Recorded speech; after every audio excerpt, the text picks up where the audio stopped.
ಕನ್ನಡ ನಾಡು, ಇದು ಕನ್ನಡಿಗರ ನಾಡಿಮಿಡಿತ. ಏನಿದು ದಂಧೆ, ಏನಿದು ದಂಧೆ, ಶಿಕ್ಷಣ ದಂಧೆ, ಶಿಕ್ಷಣ ದಂಧೆ. ಖಾಸಗಿ ವಿದ್ಯಾಸಂಸ್ಥೆಗಳಿಗೆ ಬೆಂಬಲಿಸುತ್ತಿರುವ ಜಿಲ್ಲಾಡಳಿತಕ್ಕೆ ಧಿಕ್ಕಾರ, ಧಿಕ್ಕಾರ. ಕೊಡುತ್ತಿರುವ ರಾಜ್ಯ ಸರ್ಕಾರಕ್ಕೆ ಧಿಕ್ಕಾರ, ಧಿಕ್ಕಾರ. ಕನ್ನಡ ಮಾಧ್ಯಮ ಶಾಲೆಗಳನ್ನು ಮುಚ್ಚಿರುವ ರಾಜ್ಯ ಸರ್ಕಾರಕ್ಕೆ ಧಿಕ್ಕಾರ, ಧಿಕ್ಕಾರ. ರಾಜ್ಯ ಸಚಿವ ಮಧು ಬೇಕು, ನ್ಯಾಯ ಬೇಕು, ಬೇಕೇ ಬೇಕು, ನ್ಯಾಯ ಬೇಕು, ನ್ಯಾಯ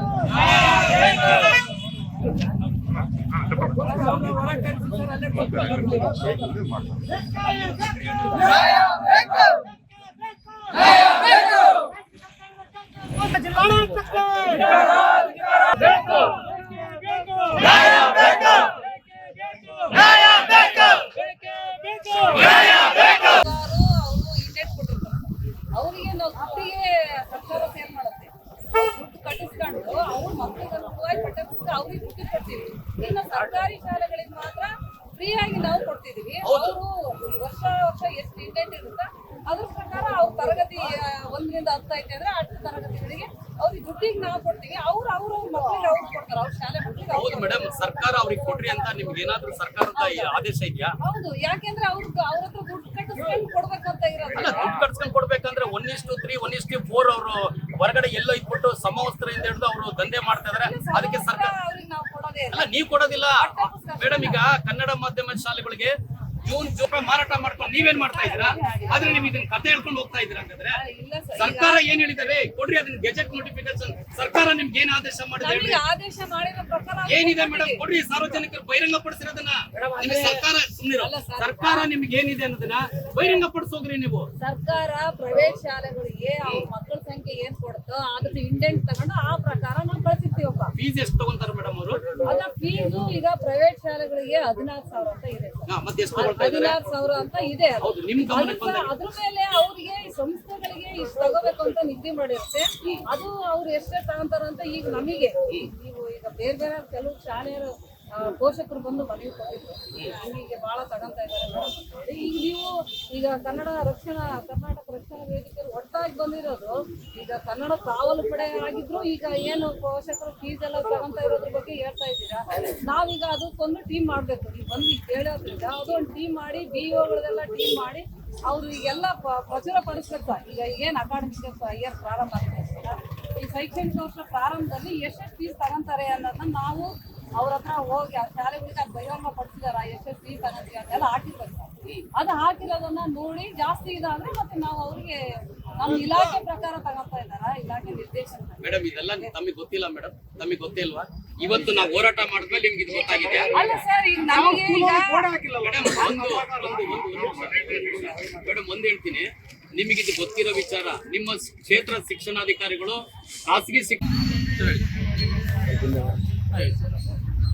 ಈ ದಿನ ಬಳ್ಳಾರಿಯಲ್ಲಿ ಬೆಂಗಳೂರು ರಾಜಧಾನಿ ಸೇರಿದಂತೆ ಕರ್ನಾಟಕದ ಎಲ್ಲ ನಗರ ಪ್ರದೇಶಗಳಲ್ಲಿ ಬಹಳ ದೊಡ್ಡ ಮಾರಕ ಆಗಿರ್ತಕ್ಕಂಥ ಒಂದು ವಿಚಾರ ಏನಪ್ಪಾ ಅಂತಂದ್ರೆ ಡೊನೇಷನ್ ಅವಳಿ.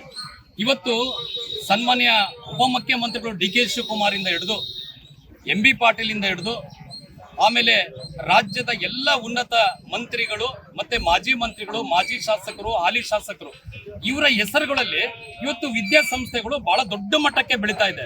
ಇವತ್ತು ಮಾತೆತ್ತರೆ ಕನ್ನಡ ಮಾಧ್ಯಮ ಶಾಲೆಗಳಿಗೆ ಮಕ್ಕಳು ಬರೋದಿಲ್ಲ ಅಂತ ಹೇಳಿ ಹೇಳ್ತಿರ್ತಕ್ಕಂಥ ರಾಜ್ಯ ಸರ್ಕಾರ ಮಧು ಬಂಗಾರಪ್ಪನವರು ಈಗಾಗಲೇ ನಾವು ರಾಜ್ಯ ಸರ್ಕಾರದಲ್ಲಿ ಕನ್ನಡ ಮಾಧ್ಯಮ ಶಾಲೆಗಳಿಗೆ ಬೃಹತ್ ಯೋಜನೆಗಳನ್ನ ತಂದಿರತಕ್ಕಂತ ಒಂದು ಸುಳ್ಳು ಹೇಳ್ತಿರ್ತಕ್ಕಂಥ ಮಧು ಬಂಗಾರಪ್ಪ ಅವ್ರಿಗೊಂದು ಮಾತು ಹೇಳಕ್ಕೆ ಇಷ್ಟಪಡ್ತೀನಿ. ನಿನ್ನ ಒಡೆತನದ ಶಾಲೆಗಳು ಬೇಕಾದಷ್ಟಿದೆ, ಶಾಲಾ ಕಾಲೇಜುಗಳು ಬೇಕಾದಷ್ಟಿದೆ, ಮೆಡಿಕಲ್ ಕಾಲೇಜುಗಳು ಬೇಕಾದಷ್ಟಿದೆ. ಈ ರಾಜ್ಯದ ಉಪಮುಖ್ಯಮಂತ್ರಿಗಳು ಹೇಳ್ತಾರೆ ನಾನು ಬಡವ್ರ ಪರವಾಗಿದ್ದೀವಿ ಅಂತ ಹೇಳ್ತೀವಿ. DK ಶಿವಕುಮಾರ್ ಒಂದು ಮಾತು ಹೇಳಕ್ಕೆ ಹೇಳ್ತೀನಿ, ನಿನ್ನ ಒಡೆತನದ ಬೇಕಾದಷ್ಟು ಮೆಡಿಕಲ್ ಕಾಲೇಜುಗಳು ಮತ್ತೆ ಏನು ಪ್ರಾಥಮಿಕ ಶಿಕ್ಷಣ ಇಂದ ಹಿಡಿದು ಮೆಡಿಕಲ್ ಕಾಲೇಜುವರೆಗೂ ನಿಮ್ಮ ಶಾಲೆಗಳು ಇದಾವೆ.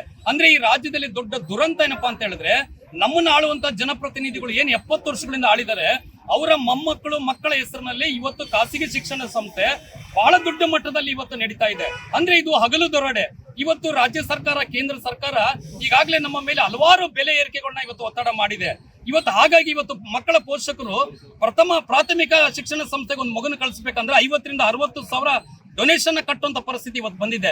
ಅದೇ ಕನ್ನಡ ಮಾಧ್ಯಮ ಶಾಲೆಗಳಲ್ಲಿ ಕರ್ನಾಟಕ ರಾಜ್ಯ ಸರ್ಕಾರದ ಪುಸ್ತಕ ಭಂಡಾರದಿಂದ ಏನು ಪಠ್ಯ ಪುಸ್ತಕಗಳು ಇವತ್ತು ಬಿಡುಗಡೆ ಆಗ್ತಾ ಇದೆ, ಆ ಬಿಡುಗಡೆ ಆಗಿದ್ರೆ ಇವತ್ತು ಕನ್ನಡ ಮಾಧ್ಯಮ ಶಾಲೆಗಳಿಗೆ ಇವತ್ತು ಕೂಡ ಪಠ್ಯ ಪುಸ್ತಕಗಳು ಬಂದಿಲ್ಲ. ಜೂನ್ ಪ್ರಾರಂಭ ಆಗ್ತಾ ಇದೆ. ಹಾಗಾದ್ರೆ ಇವತ್ತು ಪಠ್ಯ ಪುಸ್ತಕಗಳು ಎಲ್ಲಿ ಬಂದಿದೆ ಅಂದ್ರೆ ಕಾಳಸಂತೆಕೋರರು ಏನಿದ್ದಾರೆ ಈ ಖಾಸಗಿ ಸಂಸ್ಥೆಗಳು ಏನಿದ್ದಾರೆ ಪಠ್ಯ ಪುಸ್ತಕಗಳು ಈಗಾಗಲೇ 80ರಷ್ಟು ಆಗ್ಲೇ ಪಠ್ಯ ಪುಸ್ತಕಗಳು ಮಾರಾಟ ಆಗಿದೆ. ಇವತ್ತು ನಾವು ರೈತರ ಮಕ್ಕಳಿರ್ಬೋದು, ಕೂಲಿ ಕಾರ್ಮಿಕರ ಮಕ್ಕಳಿರ್ಬೋದು, ದಲಿತರ ಮಕ್ಕಳಿರ್ಬೋದು, ನಮ್ಮ ಮಕ್ಕಳಿಗೆ ವಿದ್ಯಾಭ್ಯಾಸ ಮಾಡ್ಲಿಕ್ಕೆ ನಾವು ಇವ್ರ ಹತ್ರ ಸಾಲ ಮಾಡುವಂತ ಪರಿಸ್ಥಿತಿ ಇವತ್ತು ಬಂದಿದೆ. ಹಾಗಿರುವಾಗ ಯಾರಾದ್ರೂ ಒಬ್ಬ ಈ ರಾಜ್ಯದ ಮುಖ್ಯಮಂತ್ರಿಯಿಂದ ಹಿಡಿದು ಈ ರಾಜ್ಯದ ಮಾಮೂಲು ಒಬ್ಬ ಶಾಸಕನಿಂದ ಹಿಡಿದು ಇವತ್ತು ಬಡವ ಮಕ್ಕಳಿಗೆ ನಾವು ವಿದ್ಯಾಭ್ಯಾಸಕ್ಕೆ ನಾವು ಧನ ಸಹಾಯ ಮಾಡ್ತೀವಿ, ಬಡ ಮಕ್ಕಳಿಗೆ ನಾವು ಇವತ್ತು ವಿದ್ಯಾಸಂಸ್ಥೆಗೆ ಏನ್ ಬೇಕಾದ್ರೂ ನಾವು ಕೆಲಸ ಮಾಡ್ಕೊಡ್ತೀವಿ ಅಂತ ಹೇಳ್ತಕ್ಕಂತ ಒಬ್ಬ ಜನಪ್ರತಿನಿಧಿ ನಮ್ಮ ಜೊತೆಲಿ ಇಲ್ಲ. ಹಾಗಾಗಿ ಇವತ್ತು ನಾಗರಿಕರು ತುಂಬಾ ಕಷ್ಟ ಬೀಳ್ತಾ ಇದೀವಿ. ಯಾಕಂತ ಹೇಳಿದ್ರೆ ಇವತ್ತು ಮಕ್ಕಳಿಗೆ ವಿದ್ಯಾಭ್ಯಾಸ ಮಾಡ್ಲಿಕ್ಕೆ ಇವತ್ತು ಹಣ ಇಲ್ಲ. ಯಾಕಂದ್ರೆ ಬೆಲೆ ಏರಿಕೆ ಪ್ರತಿ ದಿವಸ ಇವತ್ತು ಜಾಸ್ತಿ ಆಗ್ತಿದೆ.